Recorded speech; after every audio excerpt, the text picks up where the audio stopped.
everybody. Welcome back to the only podcast, Rivalry Week edition. My name is Chris Vanini, your host, as always, joined, as always, by theonlycolors.com managing editor, Joe Toohey. Apologies for this being a day late.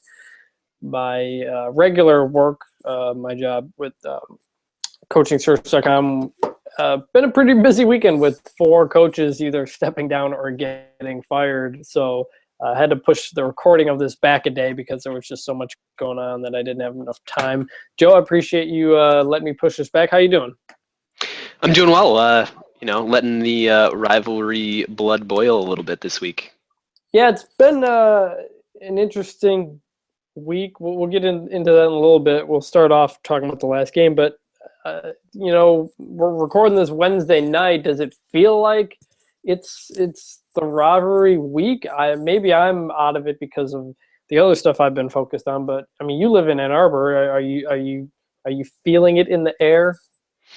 Yeah. So what I'll say is that it's odd because 51 weeks out of the year, I can wear my MSU gear around, and every once in a while you get a comment. But this week I get double takes and comments from everybody at Panera for lunch, and had a relatively in-depth discussion of the game with the cashier at Panera, which is kind of funny. It's different, and I think today specifically, there's always one day I think of rivalry week where I kind of get mad and then realize that it's a college football game, and then cool off a little bit. But today was that day for me. There was that ESPN.com Big Ten blog article about how MSU will never leave the shadow of Michigan. We'll get into that in a little bit. I could tell that. I could tell today that upset you. I had a little bit of a different take, but we can get into that a little bit later. But we're going to start this off talking about Rutgers, the most recent game for the Spartans. Another one they had to eke out. This one on the road. This one they actually trailed in for the first time since the Oregon game. MSU trailed, but they were for a little bit there in the middle of the game. They were able to hold Rutgers to a field goal in the red zone, or they could have taken the lead there again. MSU went down to score a touchdown late, held on for the win, thanks to partly, I don't think it would have made a big difference, but partly thanks to a 4th down spike. Joe, the game feels like forever ago, honestly, for me at least. As you look back on that game, obviously a lot of things went wrong for the game to play out as it did, but what were your takeaway? What was your kind of big takeaways from that thing? Yeah, I think there's a couple things. One thing is that the offensive line is really struggling with the injuries. But even given that, the offense was still probably better than the final score indicated, just because it was another slow game, another 10-possession game only, which is pretty slow. That would be equivalent to the slowest game possession-wise that MSU had in, say, 2014. Well, I wouldn't even put it to that. I would put the scoring on the red zone. When they got down the red zone, they missed a field goal. They doinked a field goal in. They threw a pick in the end zone. So those are 3 possessions right there. You could have gotten. You got 3 points out of it. You could have gotten a lot more. So tempo was definitely a factor, and it's kind of weird. Like you said, when you look at the offensive line really struggled. Running the ball didn't really go well, but as a whole, the passing numbers were good. The point numbers, they were able to move the ball down the field, but it didn't feel like that when you were watching the game necessarily. Yeah, I would agree. I think that it was clear that Rutgers was getting some pressure on Connor Cook, even though Cook was able to largely get passes off as he should have. And actually, I thought Cook did a really good job and probably showed a little bit about why the sack rates that MSU has had over the last couple of years have been so low. Big Ten MSU has ranked at the top of the Big Ten, top 10 in the nation in terms of sack rates. Just basically how often sacks occur for MSU when they're on offense, and it's sometimes hard to tell how much of that is scheme and how much of that is offensive line and how much of that is the quarterback. It seems clear to me that a lot of that is Connor Cook being able to get the ball off or make things happen with his feet a little bit. So it's another takeaway there. But I thought that the final score was misleading. They required kind of a lot of random stuff to happen that probably is not particularly repeatable. I mean, for the game to be that slow, I mean, I think if there were more possessions, the lead from SU would have gotten larger. And I think that the defense was probably better than the final score indicated too, because Rutgers had 10 possessions. They scored on 4 of them. 4 of them were 3 and outs, and then there were only 2 drives, including the last one, that weren't 3 and outs or scoring drives, which tends to suggest that the defense was probably a little better, probably than what a 24-point outcome probably suggests. And yeah, it was close at the end again, but it's I don't know. I'm a little more optimistic about this team than I think most are. Coming out of the game, the 2 things that stuck out were the 2 things that were the biggest problems: the offensive line, and MSU finished with 3.5 yards per carry. LJ Scott at 4.7, London at 1.8 before getting hurt, and then the defensive backfield and. What's his name? The receiver, Leonte Carew, 7 catches, 134 yards, 3 touchdowns. He had more than half of the receiving yards, all of the receiving touchdowns, nearly half of their catches, and they just couldn't cover this guy. Arjun Colquhoun was on him a lot. He stumbled once, got beat on a touchdown pass. And there was one touchdown there where I believe the coverage blown was Monte Nicholson, because Rutgers ran a route, ran a play that there was 1 receiver option on the play, 1, and he was left wide open because he was passed off to the safety presumably, and Nicholson let Carew go right by him and get wide open for a touchdown. And I couldn't believe what I watched there, because we've talked about the last few weeks about how much Monte Nicholson has struggled, and a lot of that was in the run game and getting ball carries. This was straight up coverage where, I mean, do you think you have safety help when you're the safety? You can't let a guy run right by you. And there was 1 receiver who went out for her route on the play, and he caught the ball. I just thought that was just really summed up the issues that defensive backfield is having right now. And credit to Colquhoun, he did break up a fade pass to Carew on a 3rd down that led to the tying field goal in the 4th quarter. That was a big play after Rutgers had gotten down there. But, offensive line, Rutgers was just getting so much pressure on there. They were rushing 4, and they're rushing 4, and guys are getting blown up. David Beadle was getting blown off the ball. Guys are just missing who they're supposed to block. Jack Allen gets hurt. So you've just got a mash unit of guys in there, and they haven't played together very much, and they have not played together well.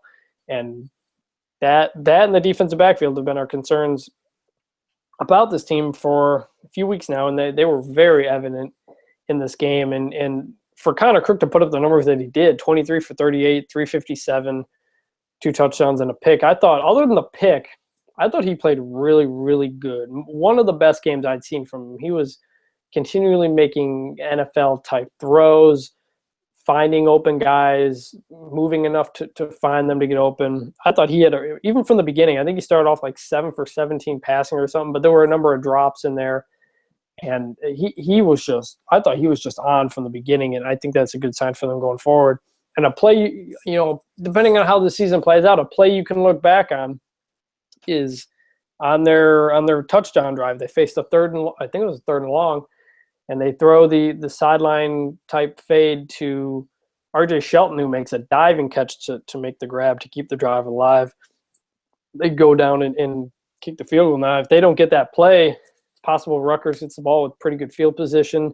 They had just moved the ball in the previous drive. Who knows what happens there? But that's a play that you can look back on if the season turns out to be another special one for MSU. So overall, Cook very sharp behind a very poor offensive line, which is another credit to him. He didn't get phased by it. And then defensive back struggling, and then the one play by Shelton. Those are the 3 things that stuck out to me in this game. So you're saying you don't take – I mean, you say you're not feeling – I mean, you're not too worried after a performance like that? Is it because you think some guys will come back from injury, because with the way they were blocking, I don't know how you could feel good about the offensive line right now. Yeah, I mean, I think the offensive line is the biggest concern.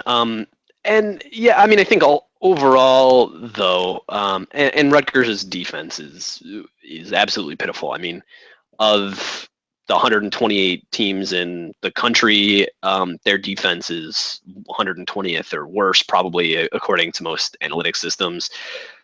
You know, at least partially due to the fact that they had so many guys who got suspended or arrested. So, And the fact that they're able to hold MSU to 3.5 yards per carry, though, despite having the poorest defense historically. I mean, Air Force, they haven't played many good defenses this year, and at times they've struggled against. So I don't think the offense struggled much in this one, but the fact that they couldn't run the ball at all, really, other than LJ Scott breaking tackles, I think was questionable. Gerald Holmes had that nice run too. And Gerald Holmes did play well. Yeah. So I mean, let me look at. I just pulled up my. Yeah. I mean, it ends up being about sack adjusted. It's like 3.9 yards a carry, but yeah, nine yards per pass. So, yeah. I mean, I think ultimately the offensive line is the biggest concern. I think that the running back situation is probably fine. Delton Williams got a little bit of work in this game as well, which was sort of interesting. Yeah, if they're not, if you know, two of the three guys, so between Jack Conklin, Cody Keeler, and Jack Allen, if one of the three or none of the three are healthy for this game, I think that's a real problem. I think if it's two of the three, if it's Cody Keeler and Jack Conklin, or if it's Conklin and Allen, or even if it's Allen and Keeler, I think things are looking a lot better. But yeah, I mean, I think that MSU has struggled pretty significantly with either Jack Allen or Cody Keeler playing that left tackle spot in place of Jack Conklin. So it's that's obviously the biggest concern going forward, specifically against Michigan, because Michigan's defensive line is pretty good. But you know, in general, I think there's going to be a couple defensive lines like Ohio State's and Penn State's as well, where if this offensive line is not healthy, it's going to be a pretty major issue. But I think overall, the reason that I'm a little less concerned probably than most is I think that the final scores have been misleading, and I think Rutgers got lucky with turnovers in this game. I mean, they put the ball on the ground twice, and they recovered both their fumbles.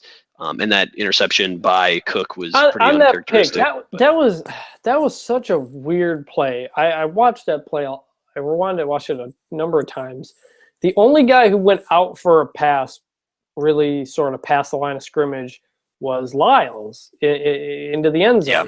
Burbridge went out, and Shelton, I think, went out to the left, but they didn't really like run routes. They kind of just jogged, and the receiver who kind of went out into the flat didn't look back, and then the receiver who went off to the side looked back but just kind of stood there. It looked like they were decoys. I couldn't believe they ran a play where there was only one receiver downfield who was the option, and it was a tight end in Jamal Lyles, who, you know, he's okay, but considering the other guys you got in your team, just a strange play design. And then for Cook to basically be directing him during the play while he's in triple coverage, and then Lyles is also running out. He's out of the end zone when he's running.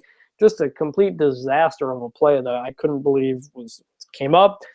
Their red zone, I feel like they get overly fancy in the red zone too much. They'll try different plays that they don't normally run when they get down there. And you know, I understand changing things up, but it just seems like too often they're hurting themselves by coming up with these plays that don't necessarily take advantage of what got them down there. And that was a play that really just confused me.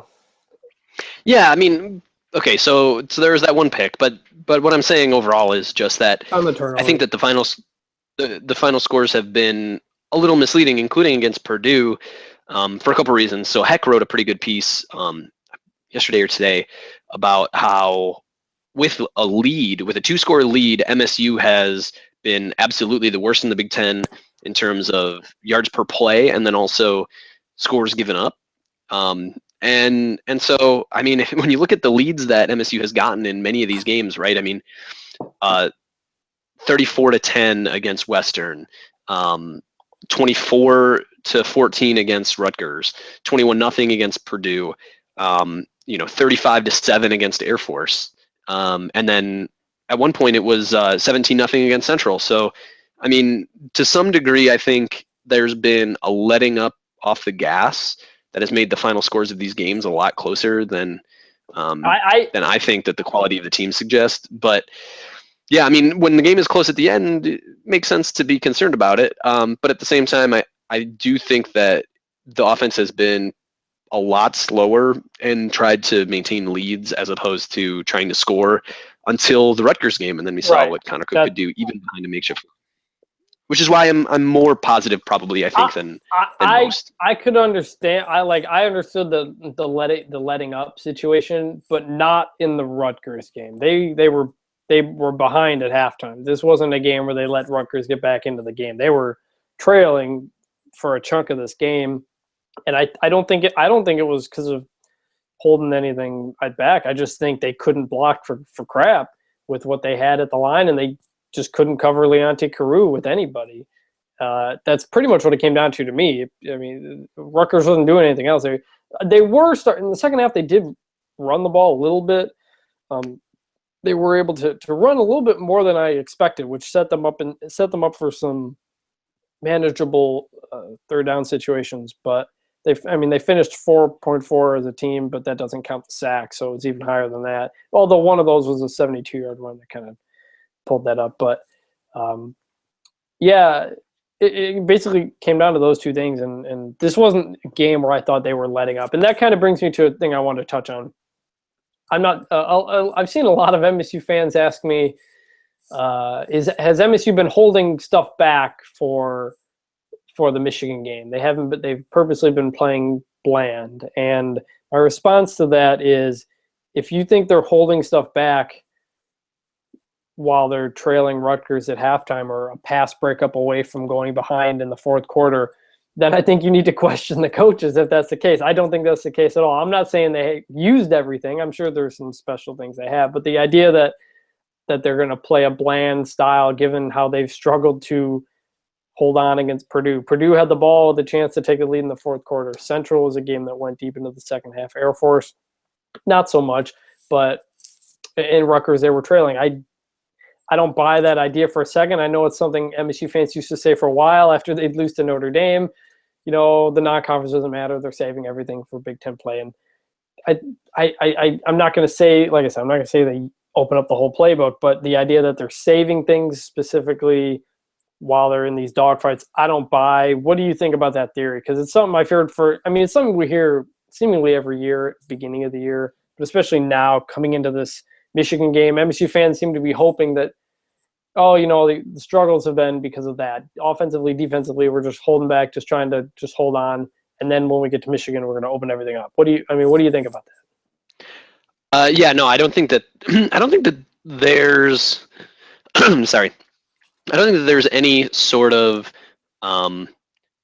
especially in that Oregon game, right? I think we saw every punch that we had sort of in that Oregon game. But outside of that, I do think that the play calling has been dictated a little bit by a combination of injuries and game situations. Right, and D'Antonio's admitted it. Yeah, and D'Antonio's admitted as much after the Purdue game. Right. So I think ultimately, and then so if you take the argument from those MSU fans that you're quoting there, and frame that as like run pass balance, I think that that's probably true, that it's been a little bit more run heavy than the offense will be in closer games, right? Like in this game, the run pass split was pretty much even, which is a little surprising considering the disparity in effectiveness between the running game and the passing game. So I think we'll eventually see MSU throw the ball a lot. Well, on that drive, there was a good amount on that game-winning drive against Rutgers. There was a good amount of running in there from L.J. Scott, who, while we're talking about injuries, he didn't play the first half of that game. He was hampered, is how the broadcast described it. But I think when London went down, Delton Williams got some carries, but it was pretty clear that they couldn't save him. and they didn't, and that was a situation where we can't try to save Scott for next week because we need a running back right now, and that was a situation where they didn't hold him back and they put him in there, and he performed very well. And I don't think anything's come out on London's injury, but he's not up for the year because that would have been announced. So right. It's hard to know who's available. Yeah, it's hard to know, but I would be surprised if he plays this week based on how that kind of looked. But I don't think it's a huge thing. LJ Scott played very well. He was getting better at the blitz pickup too, which is something London has excelled at. And then Gerald Holmes, in the limited time he's had this year, has been pretty good, and Dalton Williams is there too. So I don't think running back's a worry. Just while I had mentioned LJ Scott and running on that final drive a bit, I think the running back situation is pretty good. Yeah, I mean, I'm not too worried about Madre London specifically, just because there's depth at that position.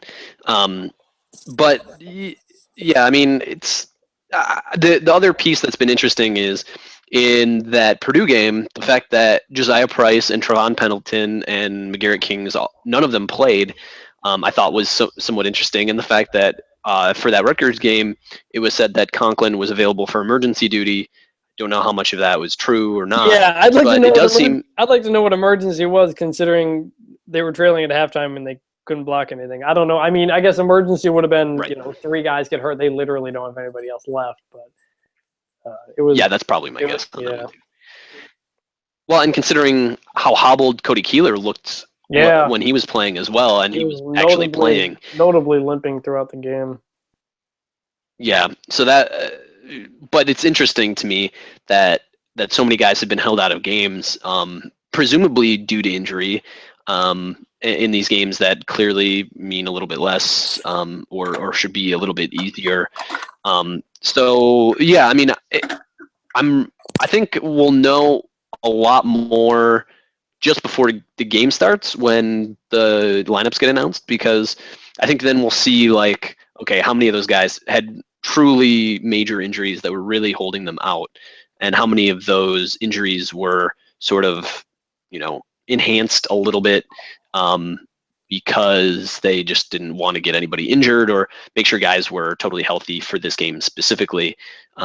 Especially along the offensive line will be interesting. But yeah, guys like Josiah Price, although I think that Paul Lang has showed me a little bit more ability to catch the ball than I thought that he had. Yeah. And I think Lyles is a little underrated as well. But yeah, that's all going to be interesting. Darian Hicks, there was a report from Joe Rexrode today about Hicks being sort of a maybe.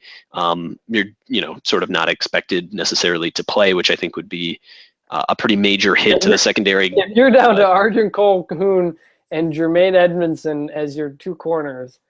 And then true freshmen right behind them.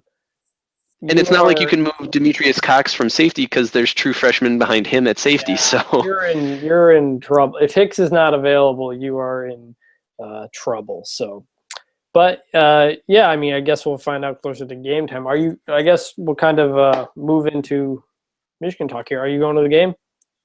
Yes, I am. Yeah, my brother's coming from Dearborn, and we're headed to the game. It's a pretty short walk from my place, so it seemed like it'd be kind of silly not to go. Cool. Yeah. Tickets were expensive though. Yeah, I got a buddy who's got season tickets who actually early in the season offered me one. So nice. That turned out pretty good. So that'll actually be my first game attending on the year. So I won't be able to get the knee-jerk reactions post if you may want to have somebody else put that up. But so as we look at this game, Michigan, it's funny you don't even need to look back at the beginning of the year or a couple weeks to see where these teams have come from. All you got, look back a game and a half. At halftime against Purdue, at that halftime, MSU's up 21-0 on Purdue. Michigan's up 6-0 on Maryland in a pretty ugly first half. And, Michigan looked okay and MSU looked good. You fast forward to through the second halves of those games, and then last week, and suddenly things look a whole lot different. Michigan's about a 7-point favorite. They come in off of 3 straight shutouts, a 38-0 demolition of Northwestern. a game that was over after about 5 minutes. Jim Harbaugh has very much turned around this team, and he's done it very quickly, and in the image that we kind of expected him to do it, and he's done it with Brady Hoke's players, and it's a team that's gotten a whole hell of a lot better in just a few weeks. As you look at this matchup, what do you see from the Wolverines? What are your key matchups kind of coming into this thing? What's your take take on the Wolverines right now? They're essentially 2012 MSU, I think. I thought that at the beginning of the year, but I think their offense has since come around quite a bit. They can move the ball. I after the Utah game, I was like, that's kind of the vibe I was getting. But I've been impressed at how the offensive line and Devian Smith have, and even Jake Rudock's taken better care of the ball in recent weeks. So I wouldn't put him in that category. I think this is a pretty good bunch. But what do you think? Well,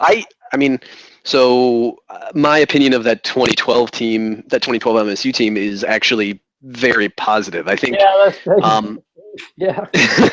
So yeah, I think that 2012 team was probably better than, say, the 2010 team, despite the fact that 2010 team, what? won 11 games. Yeah, in terms of quality, I think if you lined up the 2012 team to play against the 2010 team 10 times, I think the 2012 team wins 6 of them. Oh, I disagree with that very much. I think the defense is certainly better on 2012, but I think the offense. I think 2011 would win 7 of those at least. Yeah, I realize it's probably not a very commonly held. It's your own. It's your own opinion. I'm not gonna. That's the whole point here.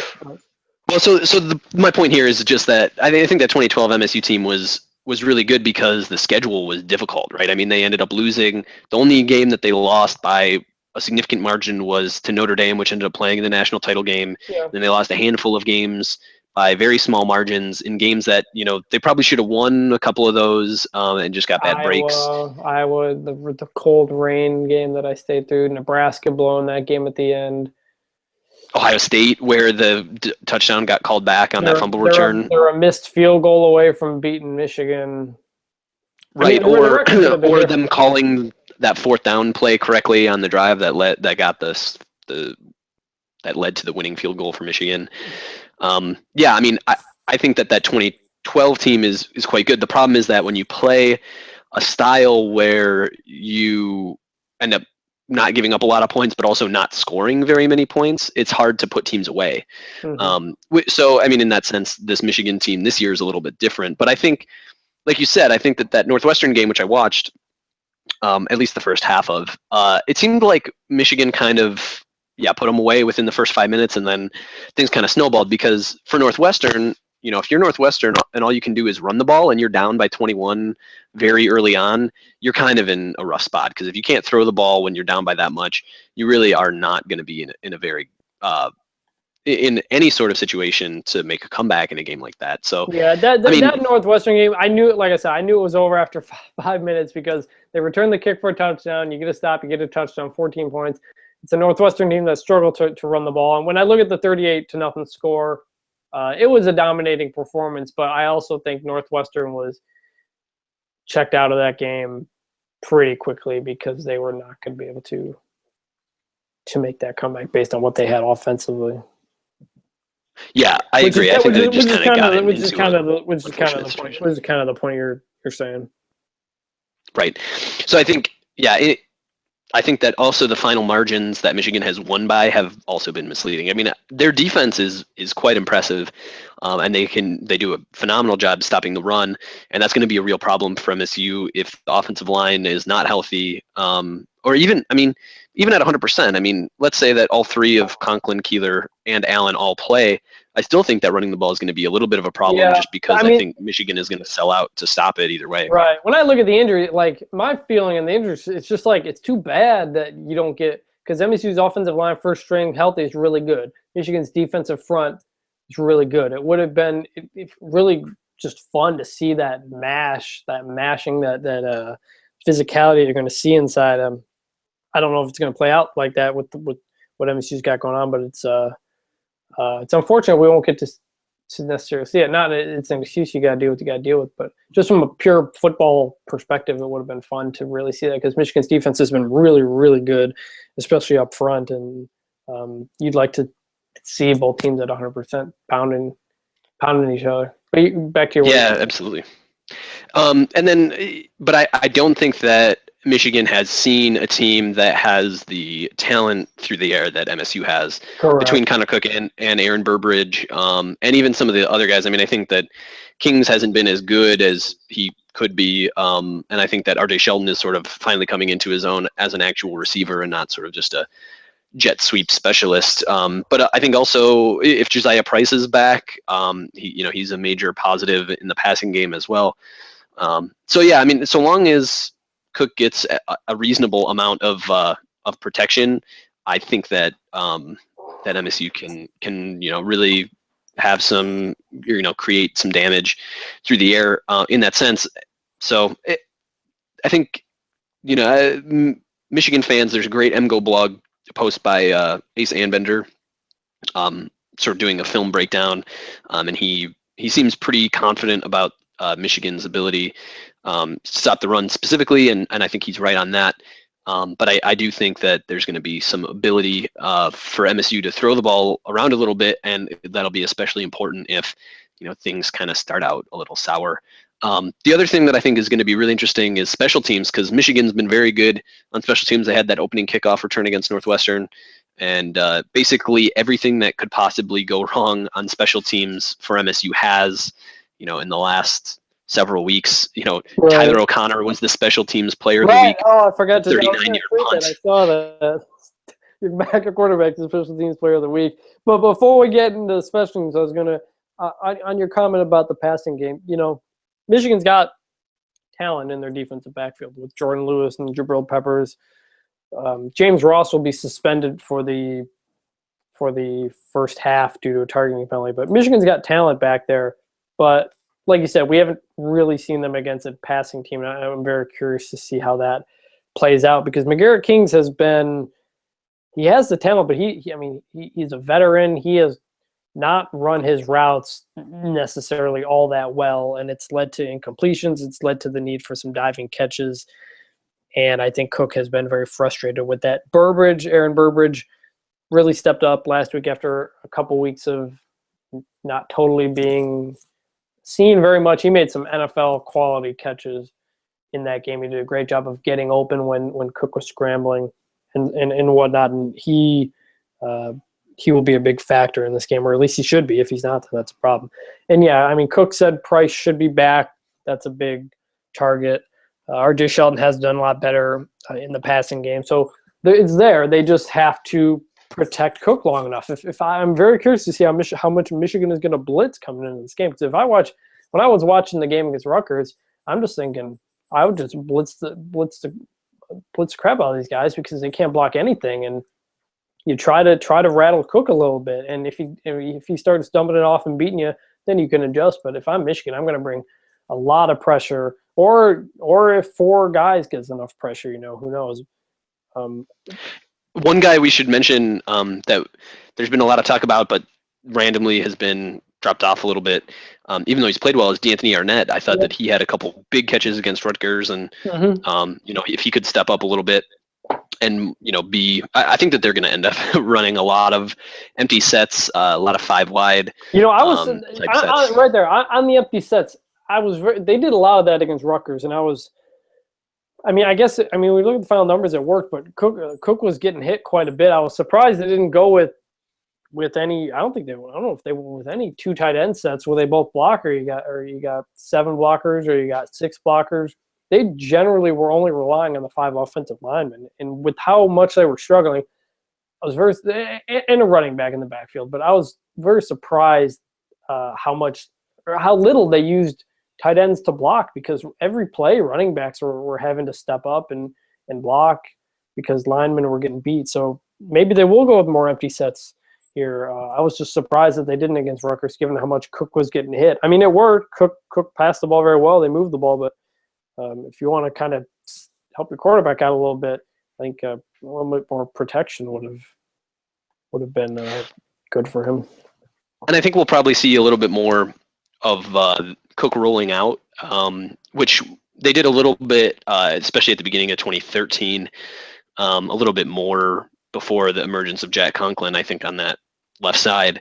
A little run pass option that they've gone away from. I mean, I think it was somewhat effective at times a couple years ago, but now that the offensive line is sort of back to a place where you need to protect Cook a little bit more, make things maybe a little bit easier for him at times, it's probably not a bad move. I think too that they'll end up letting Cook run the ball a little bit more often than they normally would because it is this game. I think, we saw that first down play by Cook in the read option game against Rutgers, and they, I think, want to keep Cook from getting hit too often. But I think in this game, it's a little bit of a bigger deal.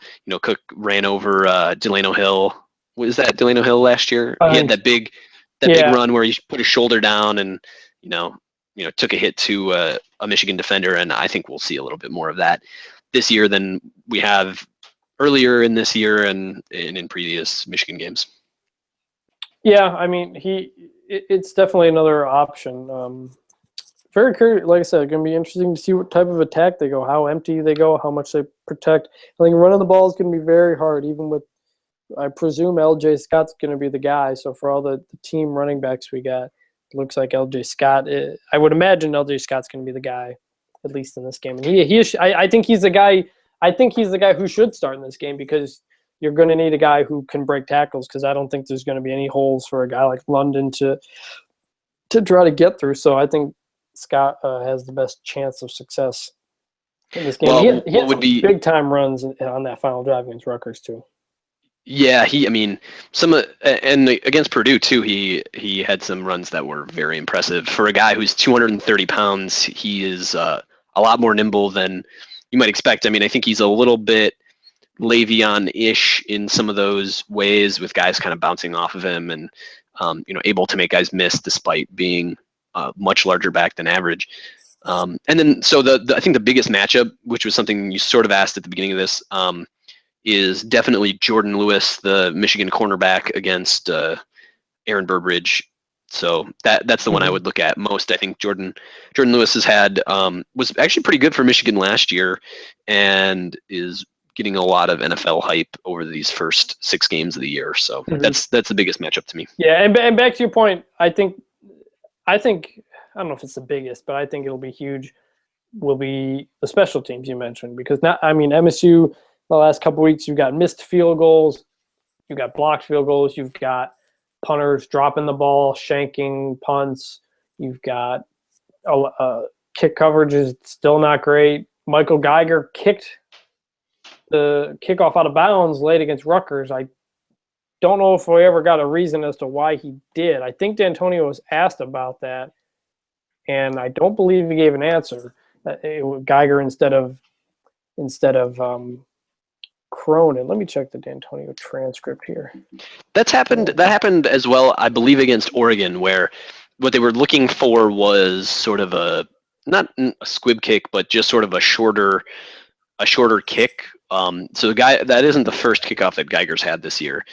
But okay. But yeah, I mean, it was a mistake. I sort of wondered if it was intentional. If you kick it out, I saw some people say that too, but I think that's crazy. I mean, I'd rather squib it, Right. You'd probably get to the same spot there. The idea of kicking out of bounds on purpose, like if you have that little faith in your kickoff coverage team, then you've got big problems. And not only that, in terms of special teams, how many punt returns on the season would you guess that MSU has? Like actual returns? They have returned the ball. Wow. I can't think of a single one. They have one. It was 1 for 1 yard. They are tied for the fewest in the country. Idaho has 1 return for -1 yards, and Arizona has 1 return for 26 yards. So 1 return for 1 yard. They are not blocking at all for their punt return guys. And on the other side of the ball, Michigan special teams have been just tremendous. The punting has been great. The punt coverage has been great. They've been making their field goals. They returned the opening kickoff against Northwestern last year. They hired. I thought when it happened, I thought it was one of the most underrated hires of the year was Harbaugh bringing in John Baxter as his special teams coordinator, because he is a special teams only coach. Not many schools have that. They are devoting an entire. You get nine full-time assistant coaches, and Michigan devoted an entire one to the special teams coordinator. And Baxter is arguably the best special teams coordinator in the country. He was at USC for a while. He was at Fresno State, Arizona. Always does a good job getting pressure on kicks. Just well-rounded, very, very good special teams coordinator. And you've seen that, especially with the number of special teams blunders Michigan had a year ago, whether it was only having 10 guys out in the field, that not knowing how to properly punt to get your guys down there. He's done just a really good job, and I think special teams are going to be huge in this, because if MSU has to go face long fields time after time, it's going to make it really hard to move the ball, and that's one thing about their opponents. BYU, I think, only ran like one or two plays inside Michigan's 40-yard line. Northwestern's best starting field position was like its own 30. And if you're facing long field after long field every single time because of special teams and you're not getting the turnovers, that's extremely difficult for your defense. And so MSU is going to have to make some plays in the special teams game, because I think that's a spot where Michigan's going to have the edge.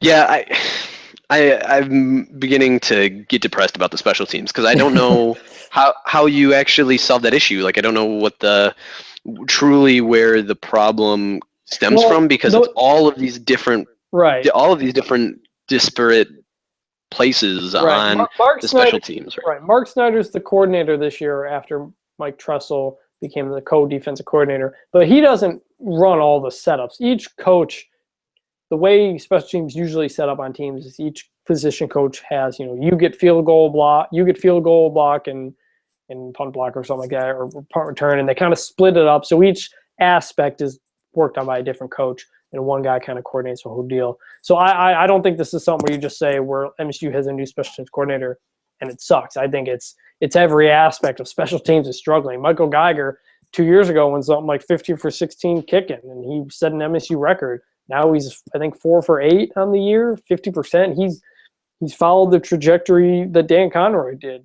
which was have a great freshman year or a great first year and just steadily go down.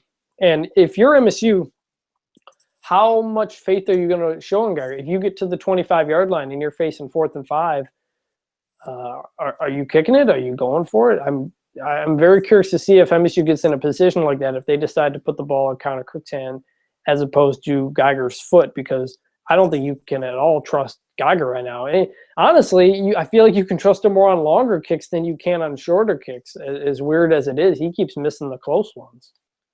Well, and it's not just Geiger in that sense. I mean, can you trust Tabor Pepper? Can you trust the field goal block unit? I mean, Pepper's had a couple different flubbed snaps, which is odd because he's a senior this year. He's a scholarship long snapper, been with the team. This is his 4th year. He was snapping as a true freshman and never really had issues. It's just weird. I don't know. So KJ from the Upper Deck podcast, which is I probably shouldn't have called it a podcast because this is the only podcast. It's an audio track. Yeah, it's like I got nothing on that one. This is the only podcast that's an audio book. So KJ's belief about special teams is that all special teams outcomes are random, which I think is an interesting concept. I'm not sure that I think it's true necessarily, especially when you see, special teams gaffe after special teams gaffe. But if there's some grain of truth to that, maybe special teams issues are easier to correct than other issues, or, the outcomes are just a little bit more random or easily correctable, I think that's one area where MSU can make some really easy gains over where things have been over the last few weeks with these close games against inferior opponents. And it's funny. I think that special teams will end up being sort of the biggest deal, because when it comes down to it, I think that, there will be plenty of stopping the run going on in this game. But we haven't talked yet about the Michigan offense versus the MSU defense either. So that's what I was about to do, is we kind of move on to that. Michigan comes in, Yep.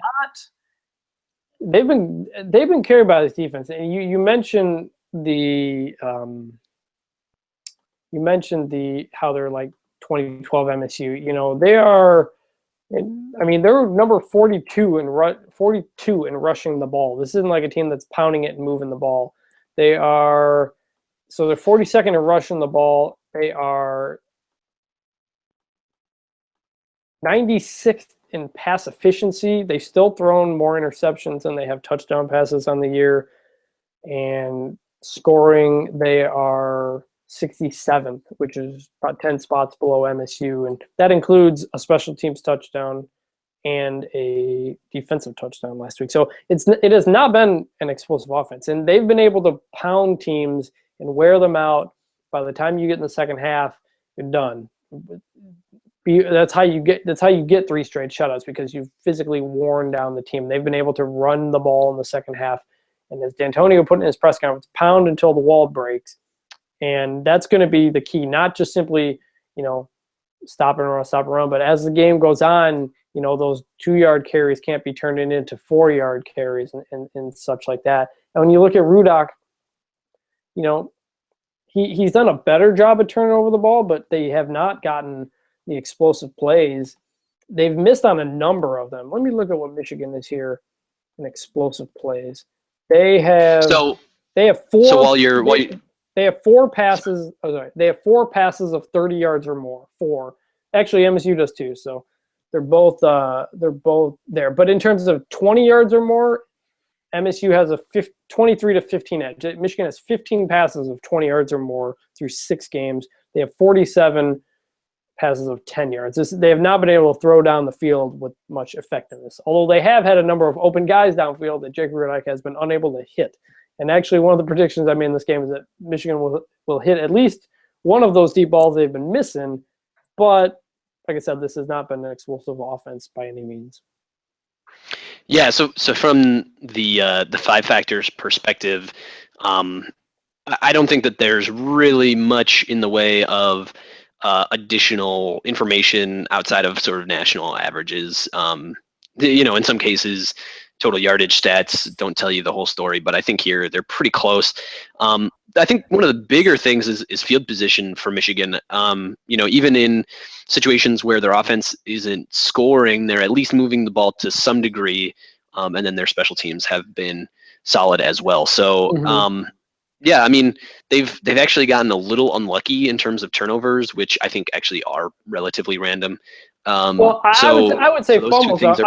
I wouldn't say interceptions are. There's some. There's some randomness to every play. If we want to get into it, I'm a full-on believer in the butterfly effect. If you want to be, but you can say. You can say like there are a number of plays, right?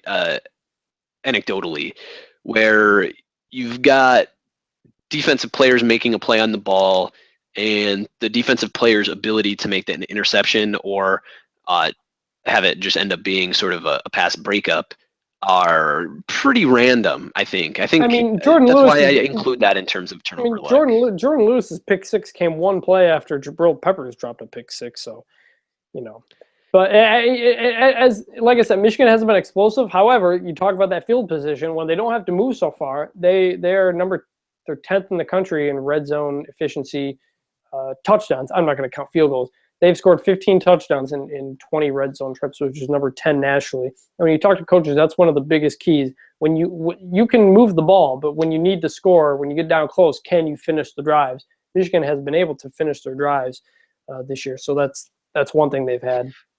Yeah, so when you look at that, and that's one thing I'll pick a bone with you about a little bit, because it's because points per trip inside the 40 is a better metric for that, and they're about national average for that. They average. Well, that's why I went with touch. That's why I don't care about if you kick a bunch of field goals in the red zone. I consider that a failure. Not yeah, that's right. That's why I'm referencing touchdown percentage, finishing the drives in the end zone when you get inside the 20, and you absolutely have to. They've done a good job with that. Yeah, I would agree with that.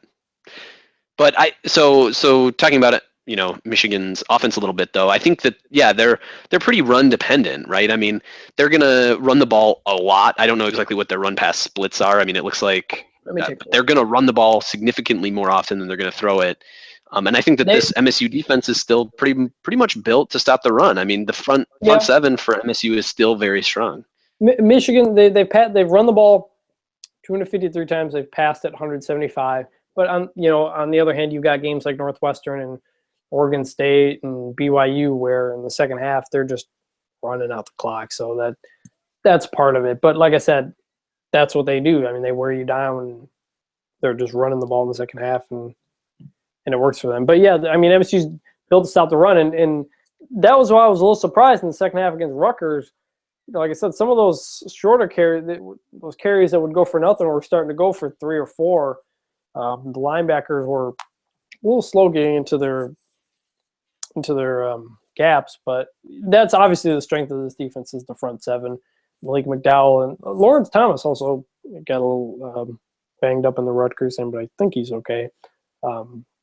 Malik McDowell's been good up in the middle, and Shalik Calhoun and Demetrius Cooper have been good on the outside, and that's where it's going to have to start. The defensive line is going to have to do its job because it's a Michigan offensive line that has gotten better as the year has gone. They've started to gel and gotten better while the MSU O-line's gone the opposite direction.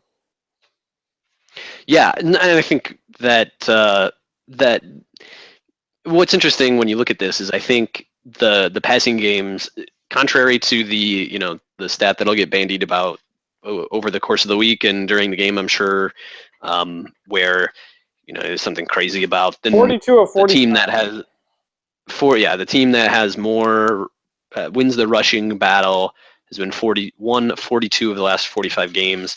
I think this is probably a game where that's going to be less likely to be true, just because I think the passing games are where MSU's defense is weak, especially if Darian Hicks is not playing, and where I think MSU can make some noise offensively with Connor Cook at quarterback. So that's going to be very interesting to me.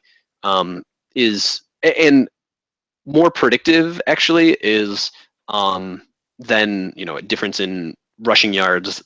Not this series notwithstanding, is difference in passing efficiency between two teams. So I think if you wanted to make a bold prediction, I think somebody did in our predictions email chain made this prediction that it will be a game. This game would be one where the team that wins will have fewer rushing yards than the team that loses, which I think is very possible either way. In fact. Yeah. No, okay. So, what do you think about the secondary coming into this game? Do you think like I said, Michigan hasn't been all that great passing the ball, not very good in efficiency, but with the way, if Darian Hicks is out, I think that's a huge problem. Monte Nicholson has continued to struggle at safety, but if Hicks is out, they're just about out of guys that aren't. So you got Edmondson, you got Calhoun, you got Cox, and you got Nicholson. Other than that, you're a bunch of true freshmen behind you, and that's it. If Hicks is able to play, I think that's absolutely huge because I don't think you can trust Edmondson or to be a number 1 or a number 2 guy for an entire game. So I guess we'll see. Well, it's that. But are you worried about MSU secondary coming into this game? So I think you'd be a little crazy not to. I think that the positive spin on it is that there isn't going to be shakeup in terms of positional play anymore, right? So when Copeland went down and R.J. Williamson went down, Demetrius Cox had to shift from corner to safety, and I think that was sort of a major position switch for him, and also I think it had some impact on Nicholson as well. So that's the positive. The other positive is that I think that probably a freshman, one of the true freshmen, would have played against Rutgers if they weren't concerned about red shirts. So I think if Hicks is out for this game, and it sounds like that's likely, that the true freshmen will be at least more prepared to play in this game, whether that's Josh Butler or whether that's David Dowell, the twin of Andrew Dowell, who's been playing a lot at Star.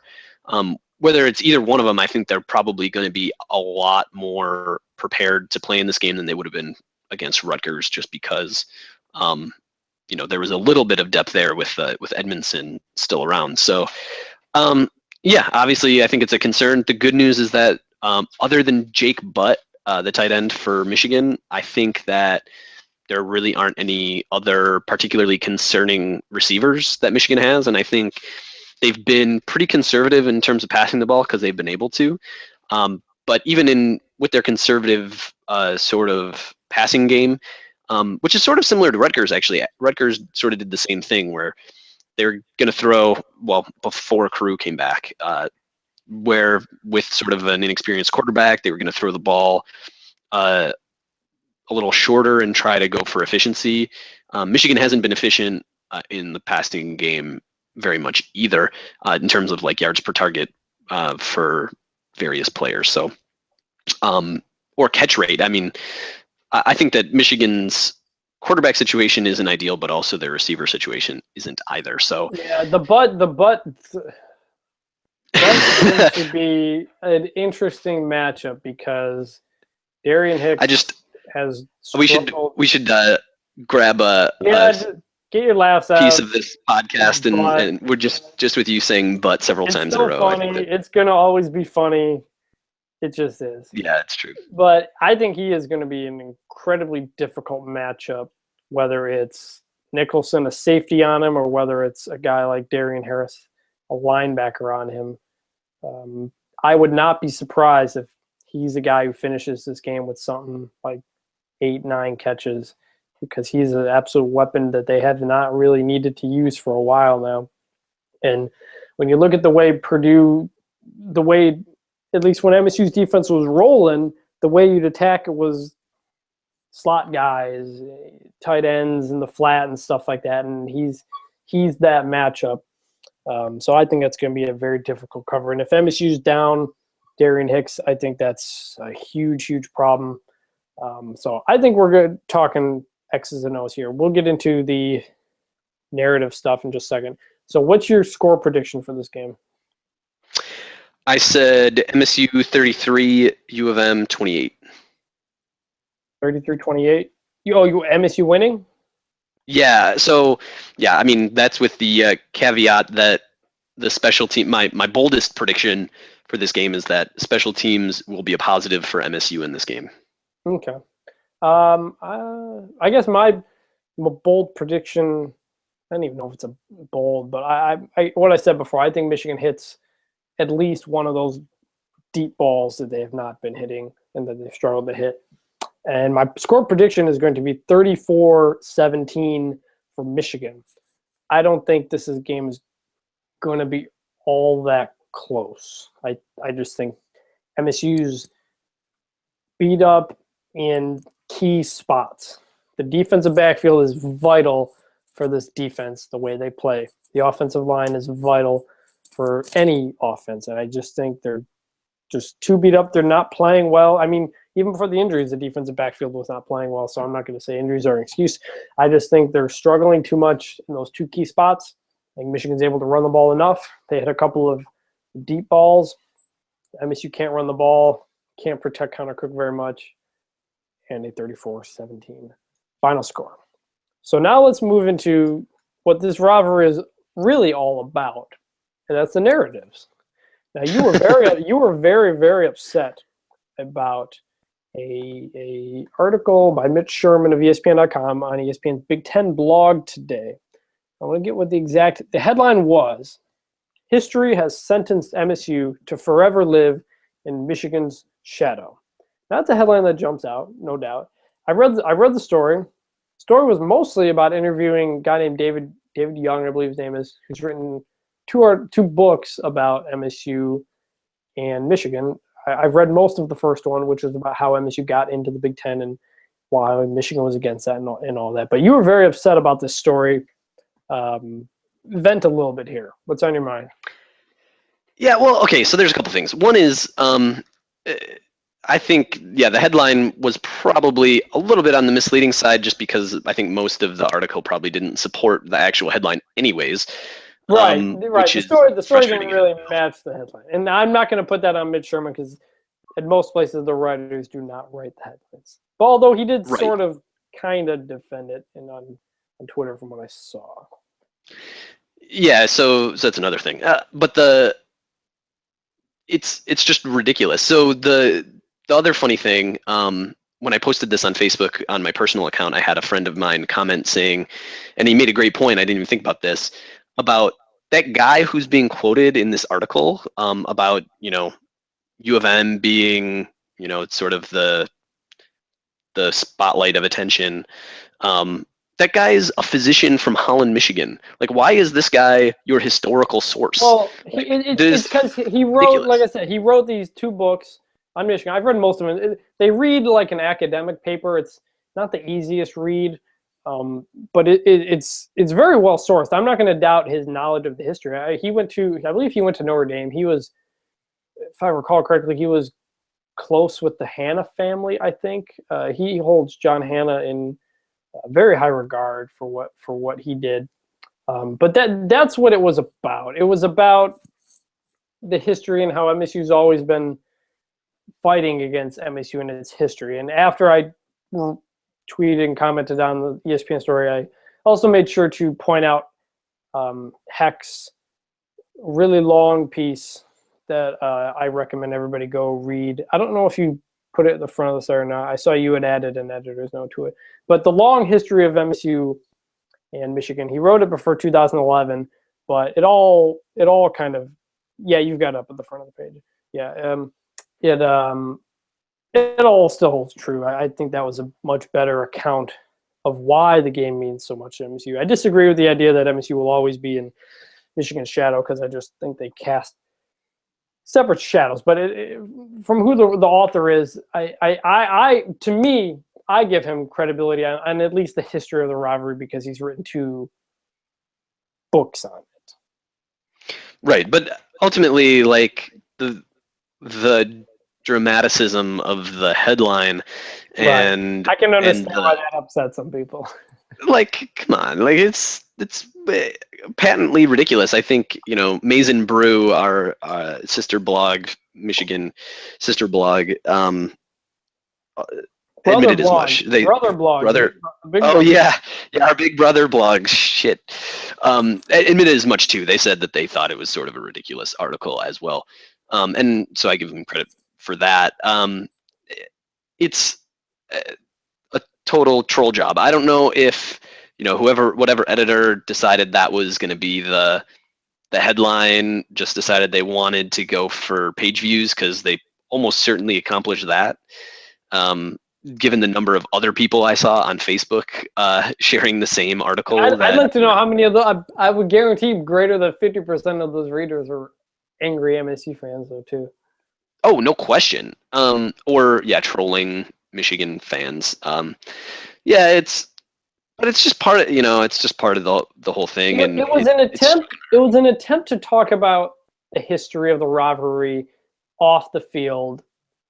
But I thought it did not come across very well, especially when you look at the way that Heck wrote his super long, super cited, with all sorts of citations, his piece from a few years ago.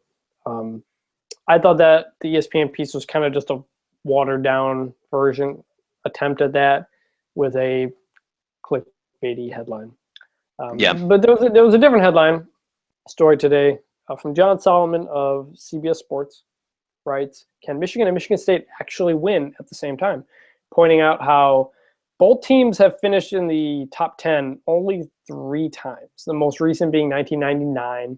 They've only both finished in the top 25 13 times, the most recent being 2011 when MSU won the Big Ten Legends and Michigan won the Sugar Bowl. That's right. And Michigan won the Sugar Bowl. What do you think? Can both of these teams be good for an extended period of time? We're starting to see it a little bit in basketball, but football is a little bit different in terms of how teams are put together and especially the history of both programs. Do you think both can be good at the same time?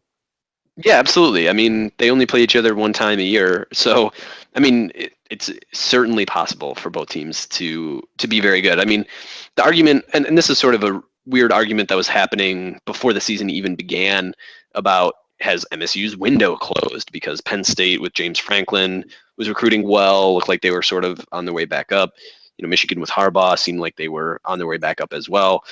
We've seen divisions in college football have four quality teams. I mean, it's possible the SEC West has done that. It's pretty rare, but it's certainly possible, especially because in a given season, MSU will play 9 games against teams that aren't Penn State, Ohio State, or Michigan. Right. And in some, they're going to win some of those games too. So, you know, it's absolutely possible to have 4 very good teams in the division.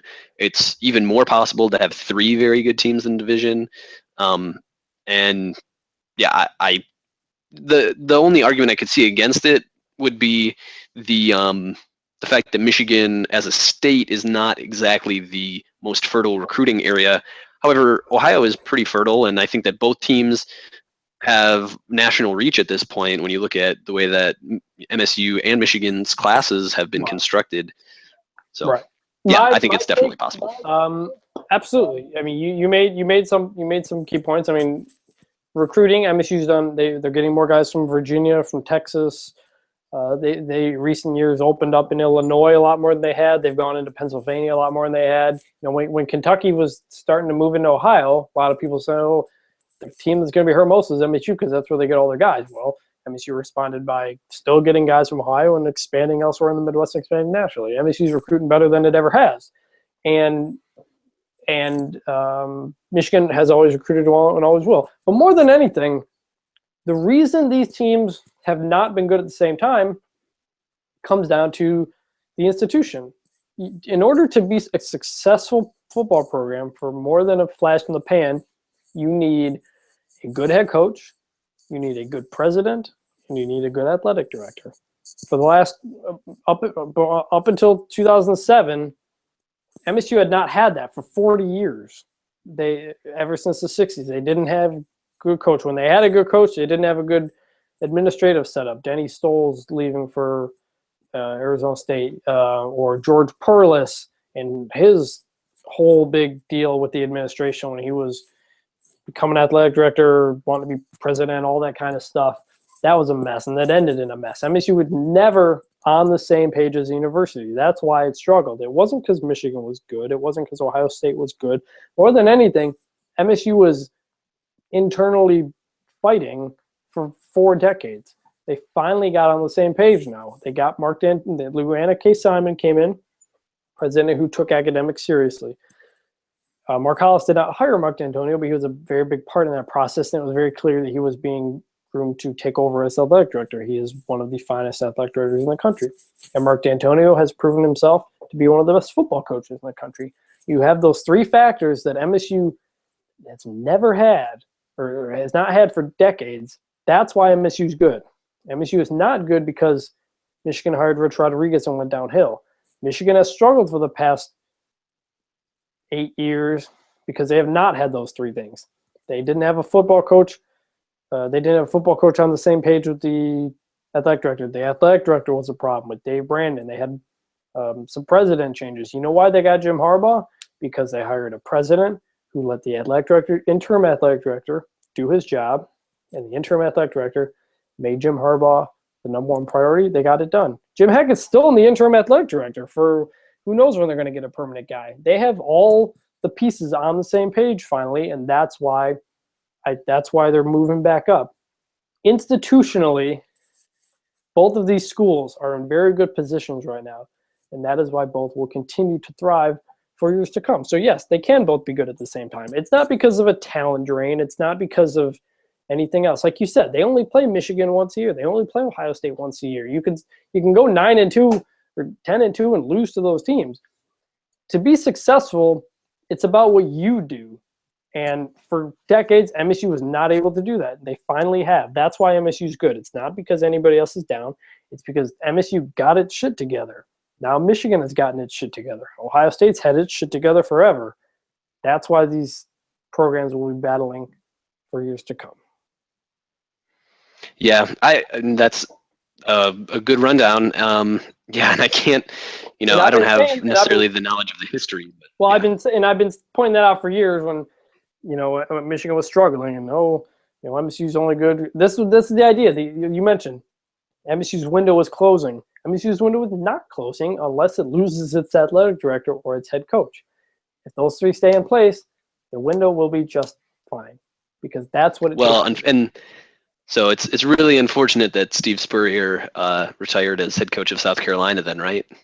I'm winking at you, but you can't see it. Yeah, right. Yeah. No, his name's going to be thrown out by everybody because there aren't any obvious names for the South Carolina job that jump out. And so when you see someone's an alum of the school, it's going to be natural to bring it up.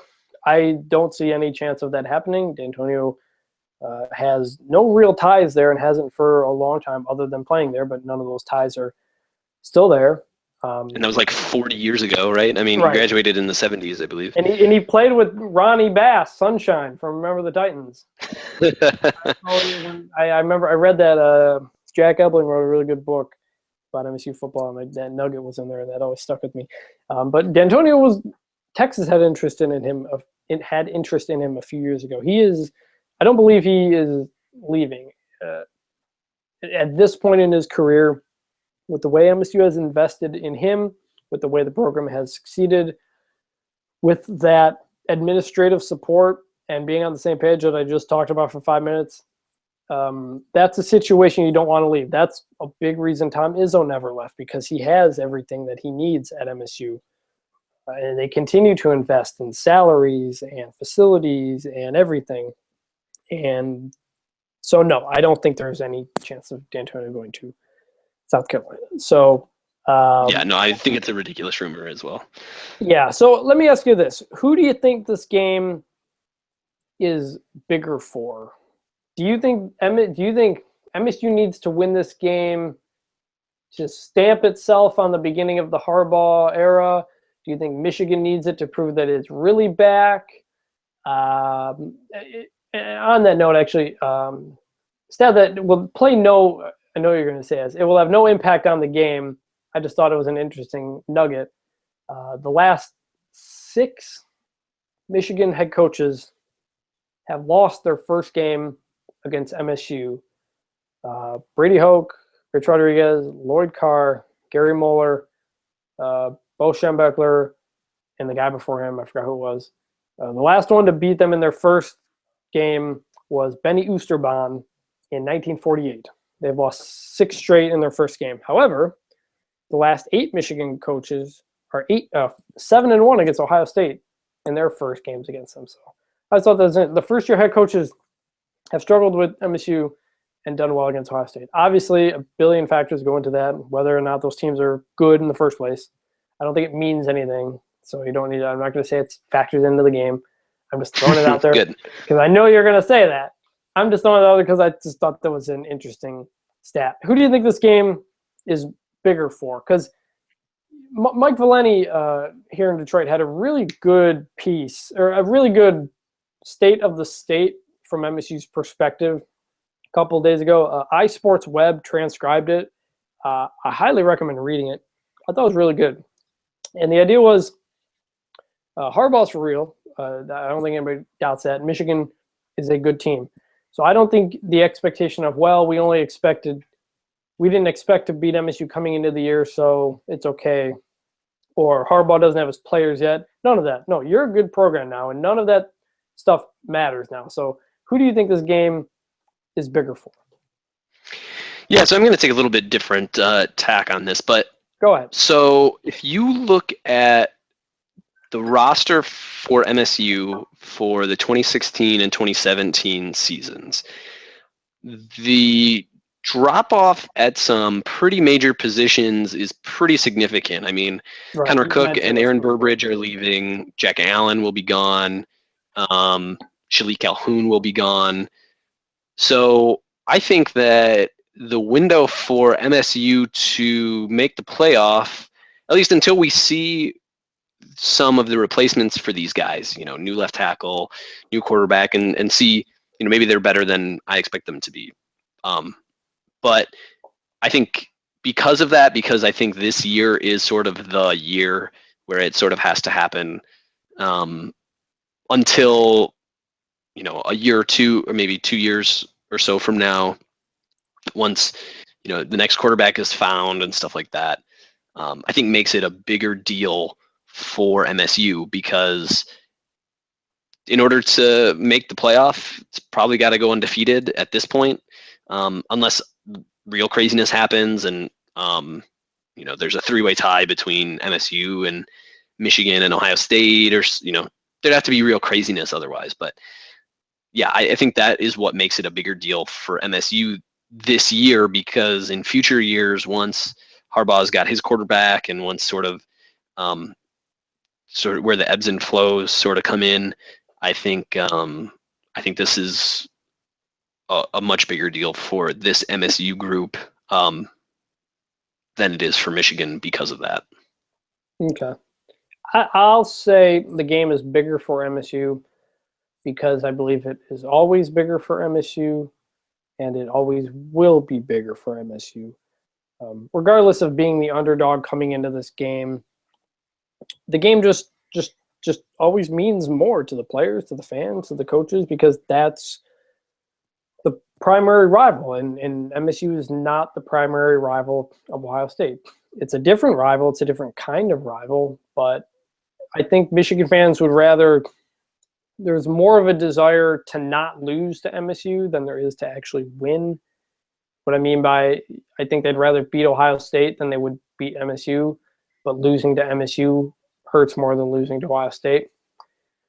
MSU's primary rival is Michigan, and it always will be that way.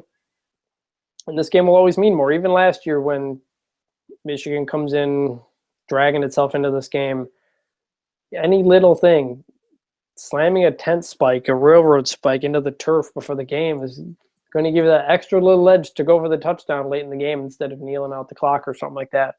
And just everything that the game means means more. And in terms of perception, it means more. If you lose this game, the pecking order in the state will have changed, at least in the public eye. Michigan will be in a good position to set itself up for the college football playoff, while MSU will take a step back. Something I will say, I heard this, I believe the tiebreaker, if there's a 3-way tie in the, I'm going to look this up, Big Ten division tiebreakers. I heard on the radio that the first tiebreaker, if it was a 3-way tie, is non-conference schedule. That would eliminate Michigan. If it's a 3-way tie between, if MSU loses to Michigan but beats Ohio State, and Ohio State beats Michigan, they all finish 7-1. I believe MSU wins the tiebreaker. So because I've got the rule right here, so I can help you out here. So yeah, so the way that the first one's head-to-head, that would be equal. Second one is if remaining teams are tied, each team record shall be compared to the team the highest position in the regular season standings, counting down. So it's records of the 3 tied teams are compared within their division. So in that case, it would be even, because assuming that each team only has 1 loss, and it's sort of the Pokemon triangle, right? So the third one is the records of the 3 teams will be compared against the next highest placed teams in their division in order of finish. So against the 4th team, again, doesn't apply here. Would presume they all be, yeah. Right, and don't lose other games. The 4th one is the records of the 3 teams will be compared against all common conference opponents. So I'm looking at basketball. That's basketball? No, I was looking at basketball. Oh, you were right. Okay, yeah. I'm not. Okay, good. You're good. So yeah, common conference opponents again will be the same, 1 loss. And then the 5th one, and this is the craziest, is that the highest ranked team in the first college football playoff poll following the completion of the Big Ten regular season conference play shall be the representative in the Big Ten championship game. Unless, so I mean, it makes sense because it's it says unless the 2 teams. It says unless the 2 teams are ranked within one spot of each other, in which case And then it's head-to-head. head-to-head of the top two. So I guess it would depend. So what I was going to say, what I heard on the radio is not true. So forget what I was going to say. So the person on the radio said the tiebreaker was going to get down to non-conference, but that does not appear to be the case at all. So ignore what I was going to say. Well, in a sense, it is true in that non-conference probably would affect the way that the teams got ranked in the college football playoff. Yeah, I mean, would a 10-2 Michigan be behind a 11-1 MSU and OSU? Yes, probably. Especially if it's the last game of the year, and if MSU beats Ohio State. So if MSU, it'll probably. What I'm trying to say is MSU can lose this game and still be in position for the college football playoff. I think so. Doesn't really matter. Which is weird. Which is one of the benefits of Michigan getting better. Right. Is that now there's another team that could threaten Ohio State as well. Right. And it's helpful that Ohio State plays in Ann Arbor as well this year. Right. So a lot of things could happen. It's crazy. We've gone a little bit long here, but I knew we were going to because it was rivalry. Is there anything else you want? Oh, are you going to College Game Day? I don't know yet. Maybe College Game Day I think is always a little overrated, but it might be a little bit more interesting just because it's a different venue. Right. I've been to College Game Day has gotten stale at MSU, I think, but I've never gone to it at a different school, so it could be an interesting. So I think I'm planning to go to that. I believe it's on the Diag or something. It's on the north part of the Diag. Actually, I was walking around yesterday and I saw the game day crew sort of game planning for where they were going to put the stage up, which is pretty interesting because they had jackets on that said College Game Day. They had a College Game Day. Did you go spray paint the M in the Diag? No, it seems like it would be a pretty poor move. Well, I believe they're camped out. They're camped out and protected. I believe absolutely. That's the tradition they do, which was kind of surprising because last year, I believe it was during the game week, or was it after, that MSU or somebody spray painted the M green and added an SU at the end of it because they apparently it was like in the middle of the year. It was like summertime. Let me look this up. Diag painted green MSU. I'm pretty sure that was during the game week. Yeah, October 22nd. Oh, okay. Take it all back. That was during game week, which meant that they don't protect it during road games. And Sparty is protected when MSU goes and plays on the road. It's being protected right now by the band and Johnny Spirit doing their thing. So, last thing I wanted to mention is that basketball season's about to start, and basketball media day is tomorrow. So Thursday. By the time you're reading it, by the time you're listening to this, it may have already happened. But yeah. So will TOC have any stuff about it? I know we're not going, but in terms of comments or anything. Yeah, we'll have a recap of some sort. I've tasked Matt McIntyre to do that for us because I think he's the most plugged into that set of people essentially. So yeah, I mean we'll have a little bit.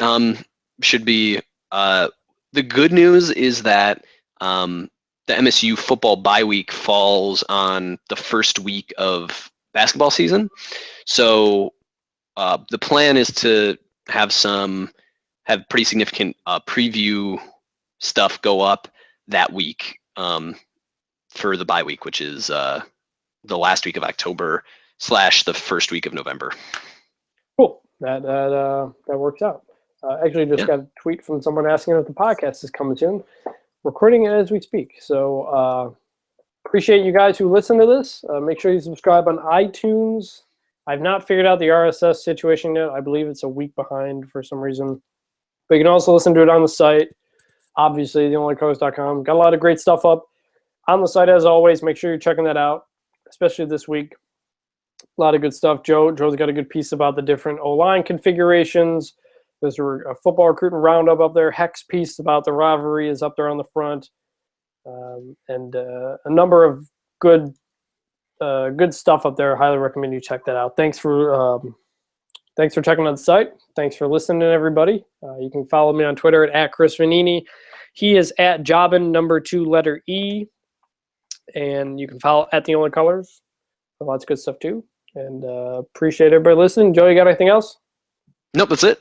All right. Well, enjoy the rivalry weekend, folks, and we will talk to you guys next week. See you. See ya.